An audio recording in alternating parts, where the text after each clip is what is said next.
they do even no one make person talk. Them say that Mayegun, that man too they talk. He too they talk. Say Mayegun diary, he they hot like pepper. But every day then they take money in bulk. Woman picking they the street they hawk. Still them talk say make we no talk. But thank God say Mayegun don't come. So my people make you laugh. Oh yo yo, Mayegun don't come. Oh yo yo, my people make you shout. Oh yo yo, Mayegun don't come. Oh yo yo.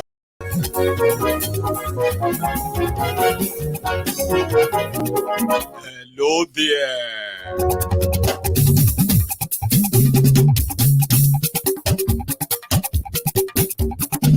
Mayegun làwa mọ̀ làmọ̀ tó dòdòdò.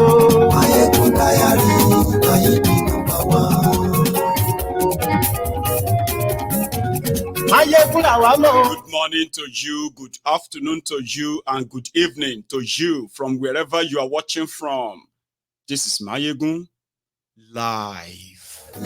Mayegun number one. Lórí Facebook, lórí YouTube. Mayegun diary, Mayegun number one. Gbogbo bó ṣe ń lọ ni Mayegun já wa sí. Very well, thank you. Mayegun number one. Àṣírí. Share this broadcast. Invite your friends, invite your not so friendly friends, and tell them Mayegun today. Mayegun diary, Mayegun number one.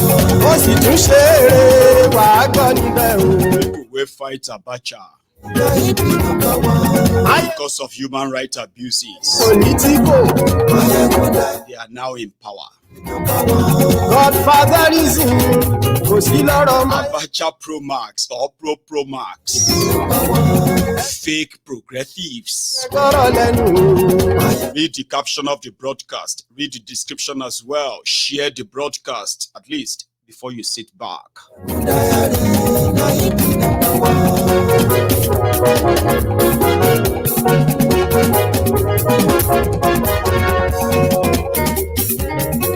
Àní ẹ̀sùn ra kì í. Mayegun ti dé. Mayegun ti dé. Ọ̀jẹ̀lú ẹ̀sùn ra kì í. Mayegun ti dé. Àní ẹ̀sùn ra kì í. Mayegun ti dé. Lórí Facebook, Mayegun ti dé. àní ẹ̀sùn ra kì í. Mayegun ti dé. Lórí YouTube, Mayegun ti dé.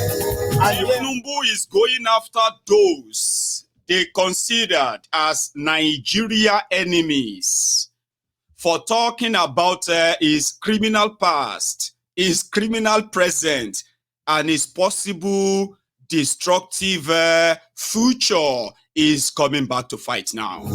Àní ẹ̀sùn ra kì í. Mayegun ti dé. Kíkó nìna kówó jẹ. Mayegun máa wí. Àní ẹ̀sùn ra kì í. They can no longer take it. Ọlọ́pàá ti ń darí bá. Mayegun máa wí. Àní ẹ̀sùn ra kì í. Don't go on TV and criticize Tinubu. If you do, you will be committing a crime and at the same time putting the media house in trouble. And Arise Television have been given the last warning. Mayegun ti dé. Ọlọ́pàá ti ń darí bá. Mayegun máa wí. Àní ẹ̀sùn ra kì í. Mayegun ti dé. Aṣòfin tí ń rúfin o. Mayegun máa wí. Àní ẹ̀sùn ra kì í. Mayegun ti dé. Òkúta olóṣèlú. Mayegun máa wí. Àní ẹ̀sùn ra kì í. Ọ̀jẹ̀lú ẹ̀sùn ra kì í. Ọjà kọlu. Àní ẹ̀sùn ra kì í. Mayegun ti dé.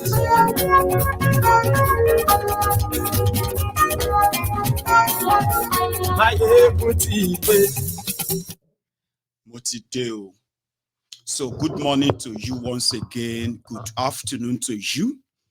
And good evening to you from wherever you are watching from. You are joining Mayegun live. I intend to make these broadcasts an open mic. So open mic means I can take calls anytime.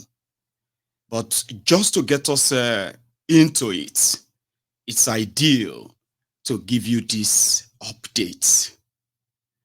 You see this issue of call as drug baron or drug dealer, heroin trafficker that forfeited 460,000 US dollars to the government of America, the proceeds of heroin trafficking. Also, this Nigeria president, Kolu, has also been confirmed to have been an identity thief. This is a man that has 4 or 5 different dates of birth. This is a man that all of his, that came out or was parading a fake academic record. All is live. However, he got caught pants down when Atiku decided to unmask Kolu. And during the unmasking, it has also been confirmed that Kolu is also a certificate forger. The problem now is this: the whole world knows about it. And Kolu would want the rest of Nigeria never to discuss it. Remember, we were talking about them trying to deflect. You know what I mean? Like, instead of them to come out point blank and answer all the questions, that they would rather attack people that ask questions. Initially, they said they won't respond to frivolities. Then when they came back, they started attacking Atiku, attacked Obi, attack everybody that has been talking about it. The rest of the world knows the president of Nigeria is a drug dealer, a drug baron. There is a video of, there is one of these shots on Mayegun's Diary Politico. I made that shot out of the broadcast like this. And it was like a short 1 minute video on YouTube. That was 5 months ago. Okay. And I think somehow the video started going viral. In the last 1 week, I have seen a lot of people who have kind of reacted to the video, acting surprised that Mayegun, on Mayegun's Diary Politico, where we keep record of everything, right? Where I don't make accusations, I report crime that have been verified. So it's like some of these guys, they were like, hey, you this guy, you are supposed to be arrested. How dare you call Tinubu drug dealer? How dare you? Some people were also reacting from Mali. You remember that video where Sonweku, Tinubu, and that guy, I can't remember his name right now, where they were covered, where they were in the shopper. You remember that? And they were in Guinea. And they were exchanging a briefcase. You remember that video? It was around that time. So a part of that broadcast was shared as a short 5 months ago on Mayegun's Diary Politico. So you see those ones who are from Mali, who can speak English. Those ones were typing, you are accusing this, our big man. They said I was accusing their big man of being a drug dealer. Somebody that was actually like on trial for drug dealing in that same Mali. You know the story, Shabi? So these people were like, how dare you? Who is this guy? Who is this? You know that stuff. I was like, they came to the party late. Everybody knows that the president of Nigeria right now, that people now call the impostor, Tinubu, on record, is a former drug dealer. He was a bag man for heroin traffickers in Chicago. Some of his colleagues, they went to jail. Some of them are still in jail. The same colleague of this Tinubu. So when I open my mouth and I say that, right, I am saying this based on the publicly available documents, facts. So if you are coming across my video for the first time, after I have shown all of the evidence, and you are acting funny, well, you are welcome to the party. In this case, the world knows the president of Nigeria as Pablo Escobar or Pablo ECOWAS. Then having a connection to Guinea Conakry, where they also gave him citizenship, right?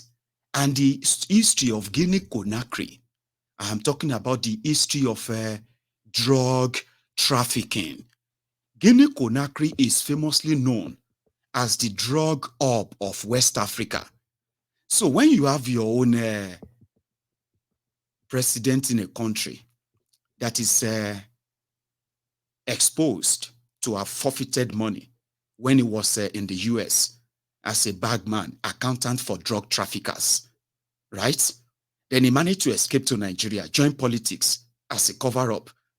Then there is a video that popped up of him and the Lagos State Governor, Sanwo-Iku, and this drug dealer from Mali, and they were in Guinea Conakry. All you have to do is to just, dot the line or put the pieces together, and you can easily make out a very factual conclusion, so to say. However, when all of this popped out, the whole world was kind of wondering, like, oh my God, a drug dealer is the president of the biggest black nation on earth. The country with the largest and the biggest concentration of black people on earth is being led by a former drug dealer, as if that wasn't enough. All of us who knew him as a fake progressive, and what they represent, corruption, violence, sort of I'm twisting and then what they call underhand dealing. No, there's a name for it. I'll remember that. All of these are evidence, okay? But the problem started from the Nigerians themselves. If you are an African and you are watching Nigeria, especially in this day and time of social media, where everybody knows what is going on everywhere, okay? And in this case, Nigerians are very famous in Africa and among Africans online. You know what I mean? Like different battle here and there. So it makes a lot of Africans, in fact, all of Africans, to be interested in what is going on in Nigeria. Discovering that one sick old man, the mentored former drug lord, is their president, as if that is not a joke or embarrassing enough. The issue of Chicago State University came to fall. In fact, it's like opening a Pandora box of so many things. Nigerians, they love their oppressors differently. Okay? So like I said, Africans knows what is going on in Nigeria, very much like even more than those who are in Nigeria, so to say. But Nigerians love their oppressors differently. Okay?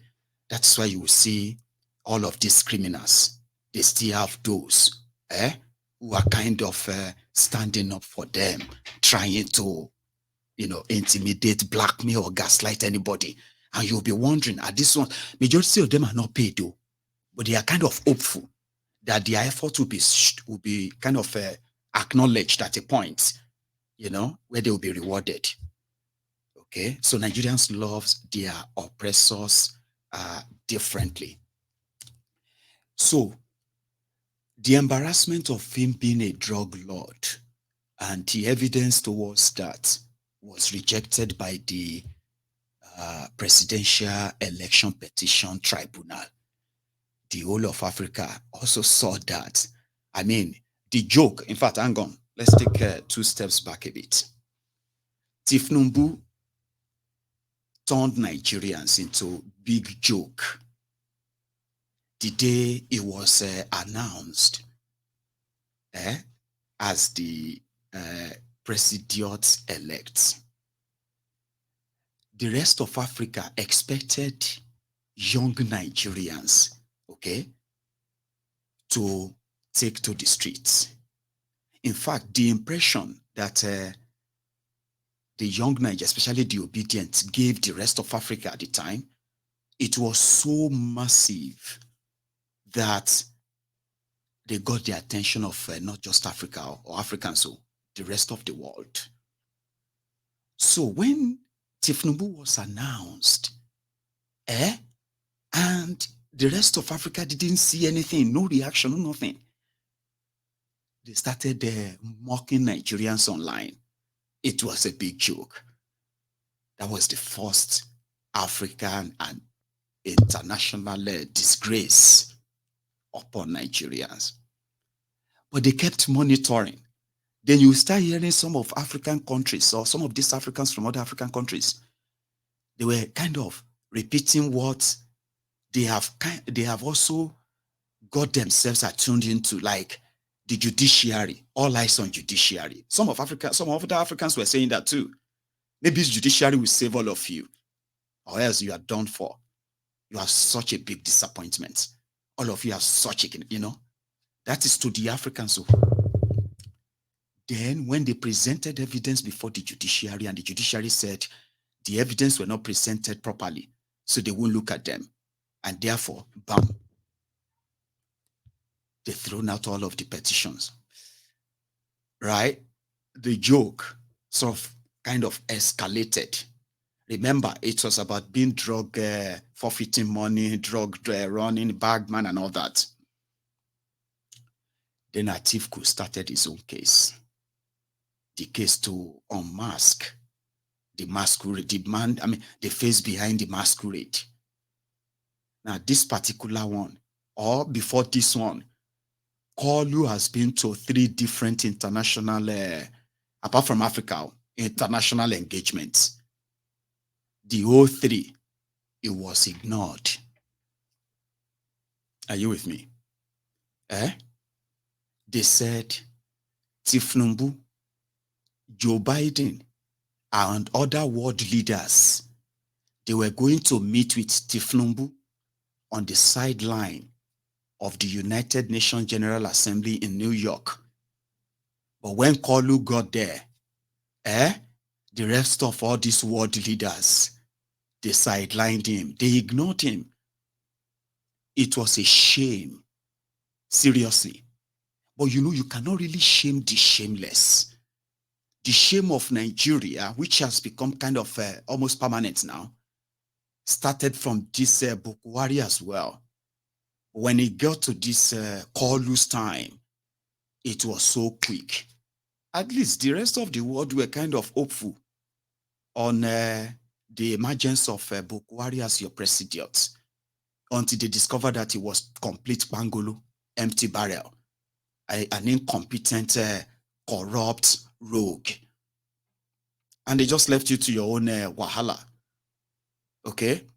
But when it came to this of Tinubu, Baba, the disgrace started immediately. Nobody want to see him. Nobody want to stand next to him. A lot of the people are, because the world knows. But in Nigeria,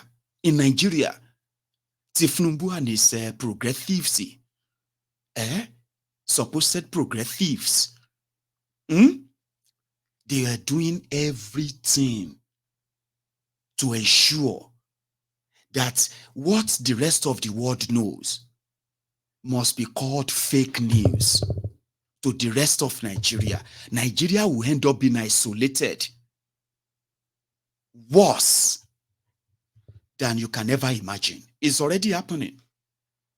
Nobody wants to sit together with somebody who was a drug dealer or a certificate forger.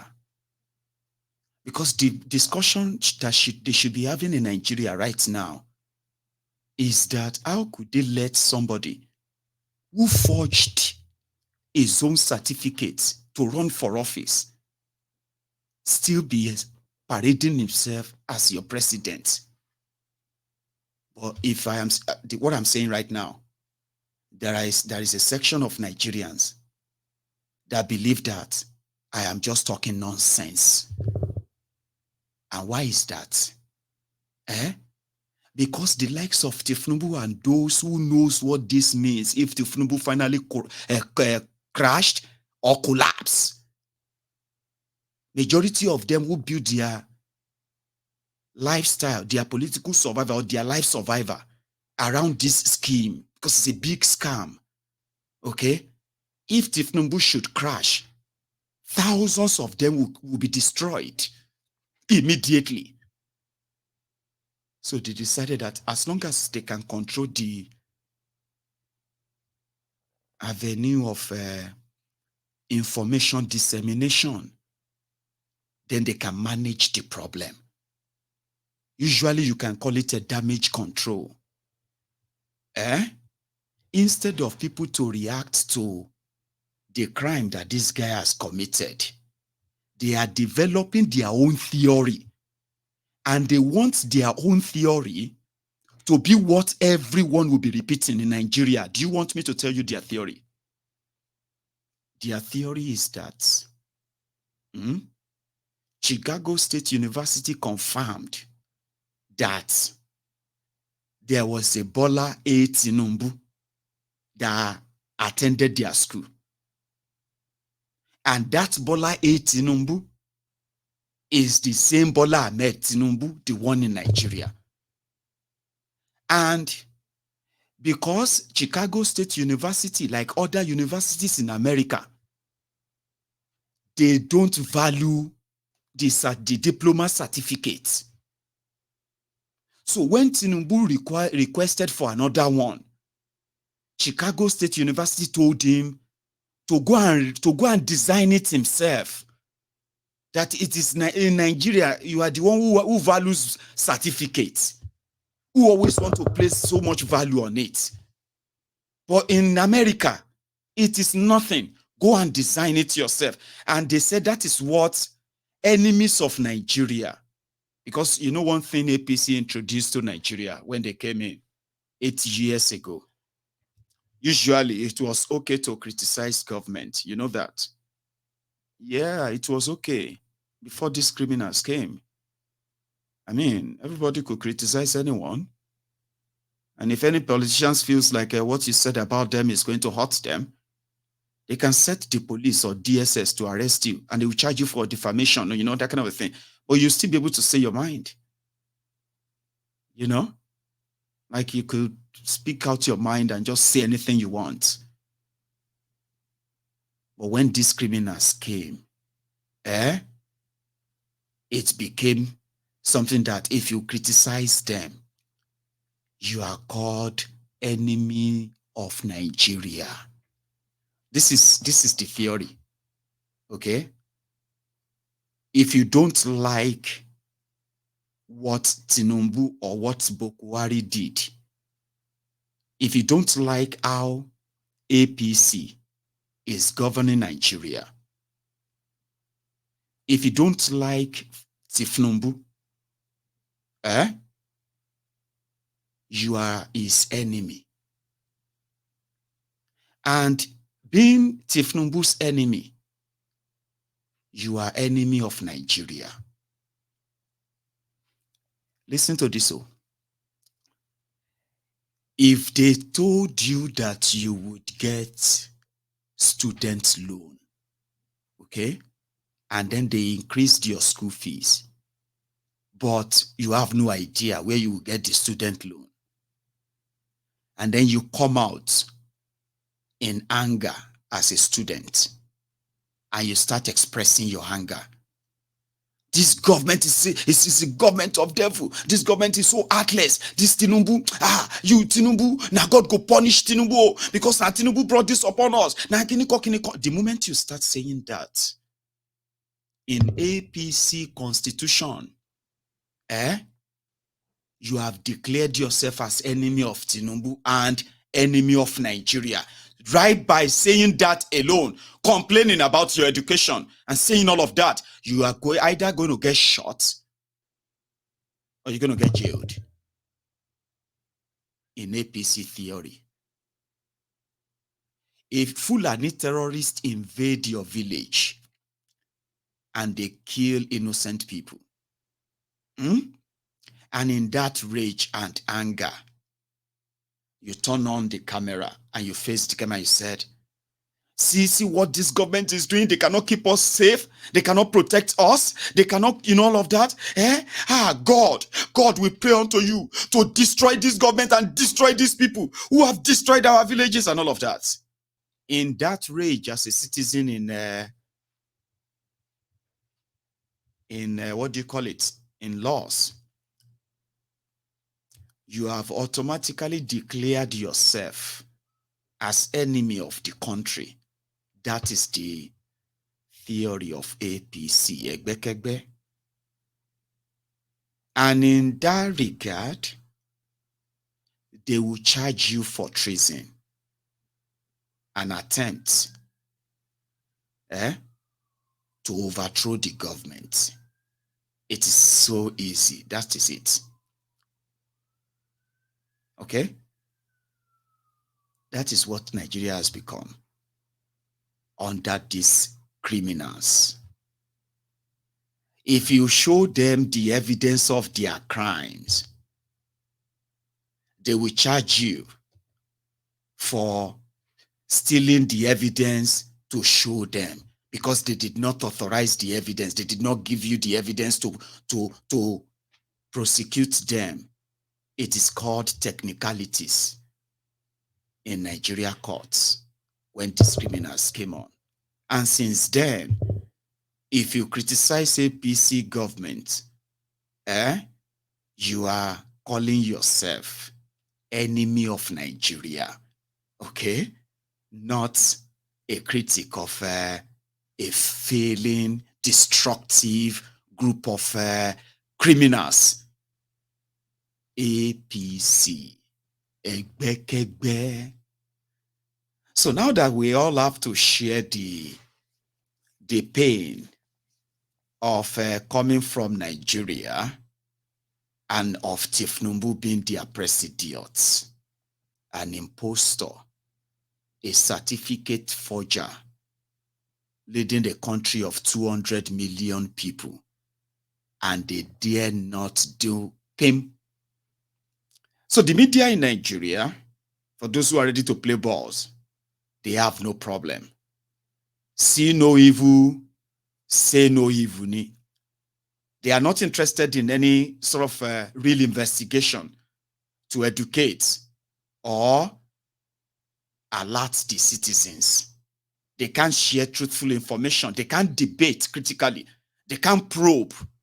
Anything they want to do, they just have to make sure that they are not probing into Tinubu and his criminal government. Exactly what Bukwari did when they were either arresting journalists, jailing journalists, or fining media houses in order to cover up all of what is going on in Nigeria. To be a journalist in Nigeria is one of the 5 ways. There is this theory. They said there are 5 ways. The 5 ways to die. The 5 fastest ways to die. You see, in this order, one of them is that to be a journalist in Nigeria. I'm talking about journalists that report things and they share their own critical opinion without having to worry about their job or the government security agent kidnapping them in the middle of the night. So to be a real journalist is one of the fastest 5 ways to die in this world. Nigeria journalists. So majority of them have turned to reporters instead of being journalists. Journalists ask questions, probing questions, because before journalists ask you questions, that journalist must have had a lot on that subject that they just want you to shed more light. And that is what is called journalism. That in Nigeria, all you have is columnists and reporters. We are now reporting live from Port Harcourt. And then they will be seeing smoke, burning building behind. They say everything seems very calm here. Everything is in order. People are going about their normal businesses. Everything is fine. The report of all of the death, no, there is no injury, there's nothing. They say, but your camera, they show burning building. People, they run, helter-skelter. And you are reporting, yeah, this is a Femi reporting live for April Fool television. Reporting. You shouldn't discuss about the president of Nigeria submitting a forged certificate because there's no court that has said that already in Nigeria. Really? That you shouldn't report what you have heard? Discuss them? They say no, until a court in Nigeria says, Tinubu, for forfeiting money for drug trafficking in America, Tinubu therefore committed a crime. Until the court says that in Nigeria, he's not committed any crime. Until a court in Nigeria says the forged certificate that Tinubu submitted to INEC is forged. There is no court in Nigeria that said the certificate is forged. So if you go anywhere and you start saying Tinubu forged this certificate, you are committing treason. You want to cause problem in Nigeria. You want to cause serious, and because of that, you will be arrested. That is the warning that the Nigerian Broadcasting Corporation sent to the Nigerian media houses. And the last warning to the presenters inside the Arise television, in particular, Rufai, Hosseini. You know, Nigeria is a place whereby you'll be happy to be a criminal. Seriously, it's kind of paid to be a criminal in Nigeria. It's just that a lot of you don't know where to channel your talent. Only few who have discovered it are those who are using the politics to swindle you. Because if you are a criminal in Nigeria, where criminals are the ones running the institutions and governments, you are likely going to be very all right. Being caught, just make sure that you are not killed. That is the rule. If you are not killed, don't worry. Even if you are paraded in front of TV, eventually, you will be fine. Just belong to the right criminal caucus, the political one. And that's why majority of them, that's what they do now. Journalists cannot discuss the deposition that confirmed that Tinubu forged his certificate. Evidence is everywhere. Media houses all over the world, even in America, you know, Washington Post, New York Times, Chicago Herald, Chicago Post, and so many like that. Different blogs, different podcasts. In America today, they are discussing Nigeria president that was a drug dealer and a certificate forger. And the country is just pretending like, so why? Because the last risk they want to take is to let this information flow really to the people who actually should hear them. Those who promoted Muslim tickets. I told you they deceived you. If you are a Muslim and you are fighting that time, watch your mouth. Watch what you say about Islam. I said, please, I'm talking about criminals who are using your religion. And if you are stupid enough to believe that they are Muslims, then I probably would not be able to help your stupidity. So I'm just going to say what I have to say, and I'll just let you get mad and run mad if you have to run mad. These guys don't believe in any religion. For them that they pretended that they are Muslims does not make them Muslim, and I've said that many times. Their actions and everything about them are so much like people who have, I mean, I don't want to say people who don't have any faith or any belief, because I don't, and I'm not that criminal. Like, I don't know how you see it too. Muslims who have a chance of running a country. You have been to Muslim countries. Have you not been to Muslim countries? Is Nigeria anywhere similar to all the Muslim countries you have been to? You have been to Christian countries that are run by Christians, Abi. Here, Nigeria is close to anywhere that you can say Christians are in government in Nigeria. But whenever it is time for them to deceive you with your religion, Assalamu alaikum, assalamu alaikum. Espiritu Estinus. In the name of the Father, of the Son, of the Holy Spirit. In the mouth of politicians in Nigeria, I said they were deceiving you. Somebody who is a real Muslim will not support public treasury looters. A real Muslim will not support somebody who is a drug dealer. A real Christian or a real Muslim will never support those who are falsifying their documents. Nobody will actually support any. If those of you who pretended to be Christians and Muslims, they actually fell for all of their lies. If you are genuinely Christians and Muslims, you will never touch these criminals. But a lot of you believe that you are fighting for jihad or you are fighting for Allah.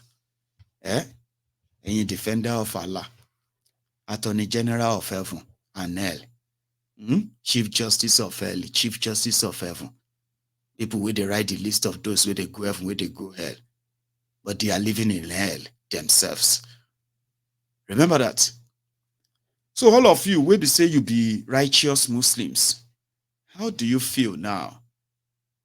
Because we know that there are clerics and all of them are telling you right now, trying to poison your mind and continue to delude your mind, make you believe that it is not really a big thing. It is a real big thing. I'm coming back to that too. Somebody still managed to explain it on the Nigerian TV a while back. Okay? But I'm going to share you the first one from that same United States, from the US. Conspirators in this whole thing. That would not shock me at all. We cannot prove that yet, but that would not surprise me. And I say that because you have to understand the history of Chicago State. You have to realize that Chicago State has had a former president that was federally convicted of crimes. They had a financial aid director that was federally convicted of crimes, and these people went to prison. This is not a surprise to me that they're in the middle of this mess. Not at all, Precious. Oh, wow. All right. Interesting. So when it comes to the administration of the school proper, how what kind of due diligence would you say the school actually does, in background checks of the academic records that are submitted by students prior to admission into the school or for admission into the school? So I would say that in terms of what we're talking about in terms of with the Nigerian president, we also have to put it in the context of that this happened back in the 1970s. Absolutely. Yeah. So absolutely, now today the technology has definitely changed. Yes. Back in the 70s, there's no telling what they were doing. I doubt they verified probably anything back in the 70s. So that is why I'm saying I could definitely understand how this situation got to where it is today, because we're talking about an institution back in the 70s that was doing things that were probably crazy back then. It's just the fact that the things that came out in the deposition and just some of the contradictory statements that we heard from the deposition. That's par for the course at Chicago State. I've covered this university for over 20 years, and they talk out of both sides of their mouth all the time, all the time. It is very difficult to get information out of this university. Oh, wow. So you're saying that university management hasn't been quite honest with students and straightforward in the dealings? Is that what you're saying? Never have been. Oh, never wow. have been. Oh, wow. No. And I'm not just saying that. You can ask any Chicago State alum, and they'll tell you the exact same thing. So, one of the things I find is funny, Precious, is that people in Nigeria have been asking me, well, how do you feel about all this bad press that's now coming down on the university you attended? And I was like, I'm absolutely happy. I'm absolutely happy because it's now shining a spotlight on Chicago State on an international level, which means now they got to get their acts together or they're going to be heads rolling. And I would not be surprised if the governor of Illinois, as this thing keeps going on, the governor, J.B. Pritzker, if he absolutely steps in and we start seeing board of trustee members resigning or being removed, I wouldn't be surprised if we see the president eventually taking the downfall for this. There's a lot more to this story. And what I'll say is that it's because of the culture of Chicago State and the culture of dysfunction and the history of corruption that they've had within their administration. None of this is shocking to me. It's shocking to you. It's shocking to people in Nigeria. This is not shocking to journalists in the city of Chicago because we have covered this university for decades. Decades. So none of this surprises me.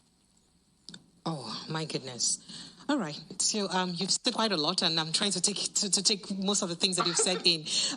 So that it's interesting to know that, there's been that suspicion about the school and, some sort of dealings that aren't straightforward. But what have, our students been doing in trying to hold the university responsible to uphold at least truth?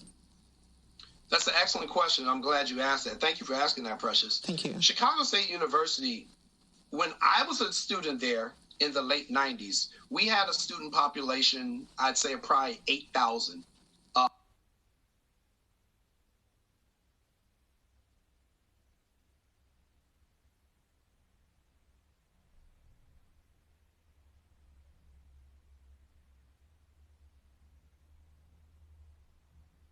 Students.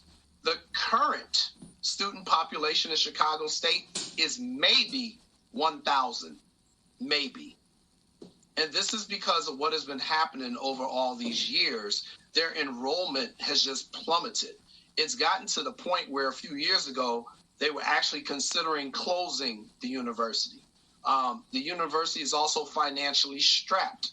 And so when you have an institution like that is financially strapped because it's being underfunded by the government, being underfunded by the state of Illinois, it makes them susceptible to many of the things that have been happening in the last few years. And so I'll just tell you as of recently, 3 weeks ago, Precious, before this whole thing with the Nigerian president started hitting the news, there was a story run in the Chicago Sun-Times, which is a major newspaper here in Chicago, and it questioned why the president of this university, President Scott, received a $50,000 bonus that was given to her by the board of trustees when the enrollment numbers are dropping, the test scores are dropping, the graduation rates are dropping, and she's been getting a bonus every year since she's been there. She's been there at least 6 or 7 years. So, again, there is so much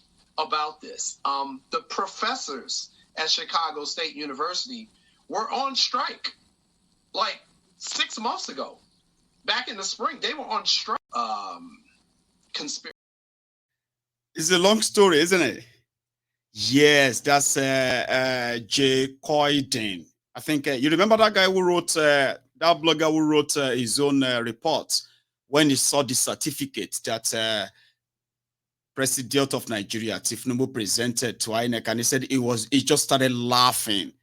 That it was so easy for anyone who has been, who probably has been to Chicago State, right? That it's so easy, that this is so laughable. right? That was the guy there on that clip, okay? Now, back in Nigeria, this conversation is not allowed. The government has now written media houses, and it's like the Nigerian Broadcasting Corporation, the National Broadcasting Corporation. They are now the lawyers to the president of Nigeria by threatening media houses. I'll come back and read that, okay? But here, remember when Barrister Dele Farutimi was on Arise News 2 days ago, and he called Kalu a criminal, career criminal. That prompted that NBC warning. It's the last warning. They will arrest journalists inside the Arise News one day. When the news is live, they will arrest them, shut it down. Bokwari tried that by trying to make laws that will allow him to shut media houses down or arrest anybody at random and all of that. But Kalu is going to bring that back. But before they do that, this one is not Arise. Somebody decided to make Nigerians understand the real problem, the real issue. Forget about all distractions about any other thing. This is the real issue. Would the Supreme Court of Nigeria allow this to stay? Listen to this. Called Bola A. Tinubu was admitted in Chicago State University in 1977. Now, with respect to whether or not Chicago State University issued a diploma to such a student in 1977, the registrar said no. That's what he said? Yes, that's exactly what he said. Because when Atiku's lawyers drew his attention that have you ever seen a copy of this certificate that Tinubu presented to INEC in Nigeria as a qualifying certificate to contest election, his answer was, I have only seen this certificate in the course of the proceedings in Nigeria. It is not on our records in Chicago State University. And we cannot certify that we issued this certificate. And that is true. Because if you look at the documents released to Atiku, particularly document 0026, it speaks volumes as to whether or not that said Bola A. Tinubu actually graduated from Chicago State University. And why do I say so? Because the document says the student failed English and is required to go back and sit for English 222. And there is no further record to show that that Bola A. Tinubu went back to sit for that particular course, which was a requirement, a condition precedent for admission into Chicago State University. Mind you, the Bola A. Tinubu, who in one instance is female, in another instance is male, what was presented as a qualifying certificate for admission into Chicago State University was a GCE certificate purportedly obtained from Government College in 1970.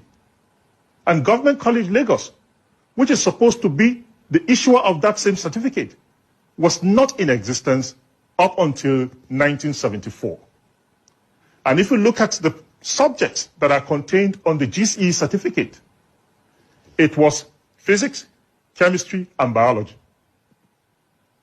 There was no mathematics and there was no English. And the requirements for you to graduate from Chicago State University is that you must have a credit in English and in mathematics.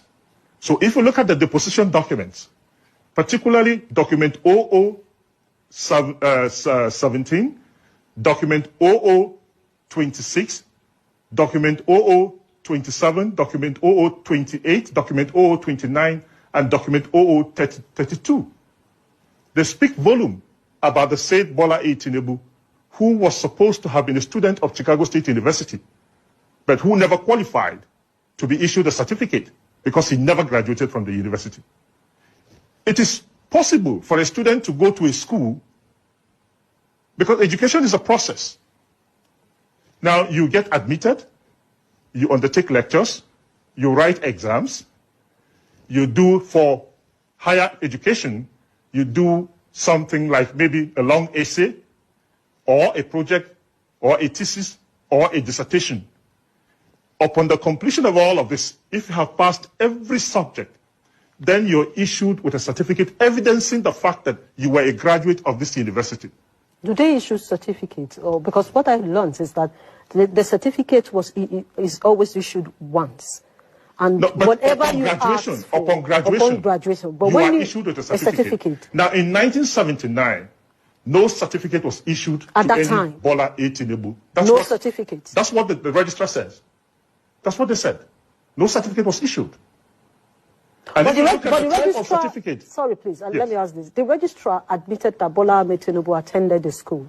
Attendance is one thing. Graduating from the school and earning the certificate is another different thing altogether.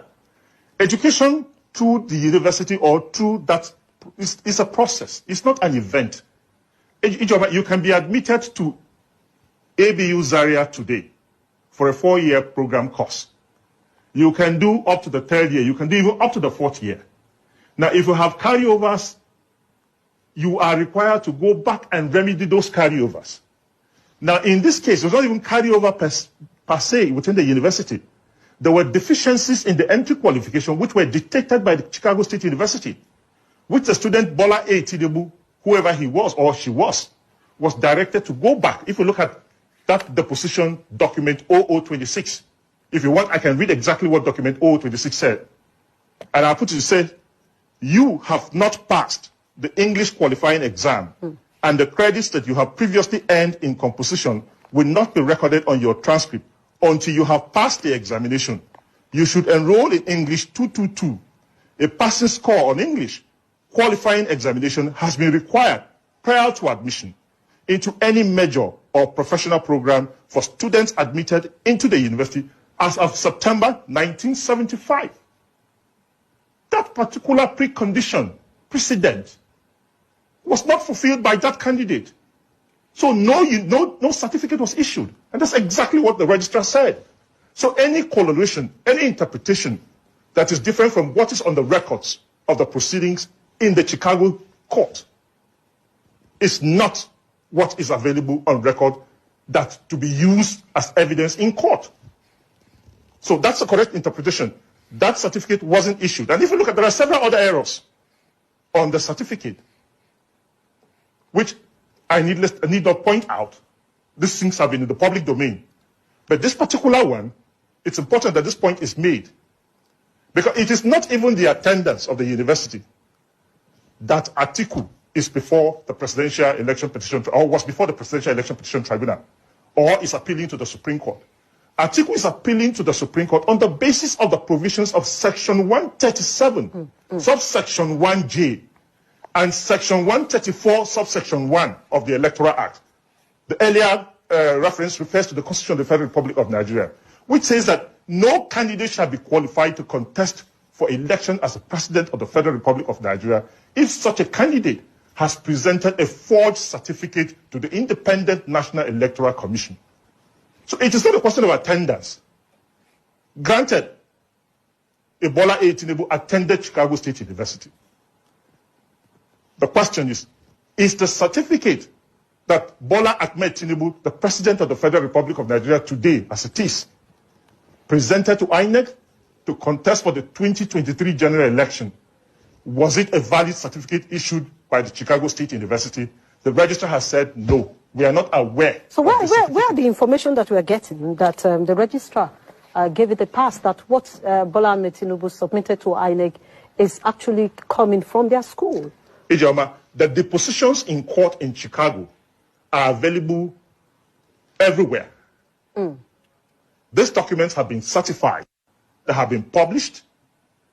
And so any other interpretation that is skewed to make a misrepresentation to the public, it's simply because the public itself is not paying attention and reading exactly what the documents are. I refer you to this day this morning. This day this morning's headline was bold that Chicago State University Registrar denies knowledge of the certificate Bola Ahmed Tinubu, President, Federal Republic of Nigeria, presented to INEC. So there is no confusion at all. In law, we say res ipsa loquitur. The facts are on the face of the document, and the facts speaks for themselves. Okay, let's go back to that section 137 that Yes. you said. They are qualifications for you to run as a president. When people are so explicit like that, concise, I don't like ruining it for you, okay? By adding mine. It's like all is said. Abibeko, you understand better now the reason why they don't want Nigerians to be discussing something like that on TV. They don't want them to be bringing guests to be discussing that kind of conversation on their radio. Eh? They don't want that. And that is why today the NBC issued this warning, and they call it final warning. So 1 second though.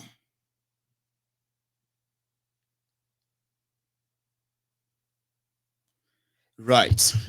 So NBC, in their own warning letter, after the social media bandits, Facebook adsmen, those on-boot slaves, sophisticated morons, àwọn online bambi alabegasi, when those ones couldn't counter the available evidence, when they couldn't gaslight anybody to shut up, when they couldn't deflect much, they started screaming and crying, and they were asking Tinubu and those appointed by Tinubu to do something. Do something now.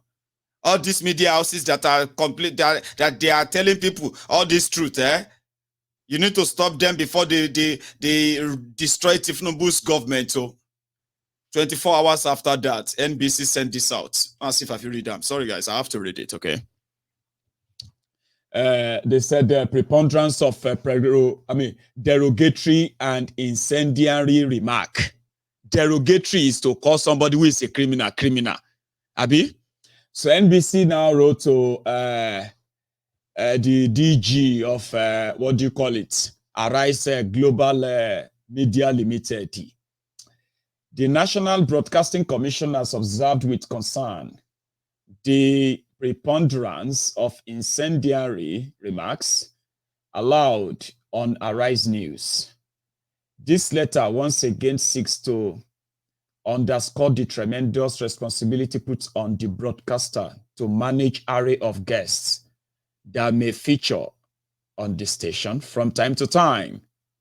The benefit of doubt, on October 5th, 2023, during the program, The Morning Show, anchored by Ruben Agbati, Rufai Oseni, and Ayo Mairo Ese, featured Oladotun Azan and Delefaro Timi as guests.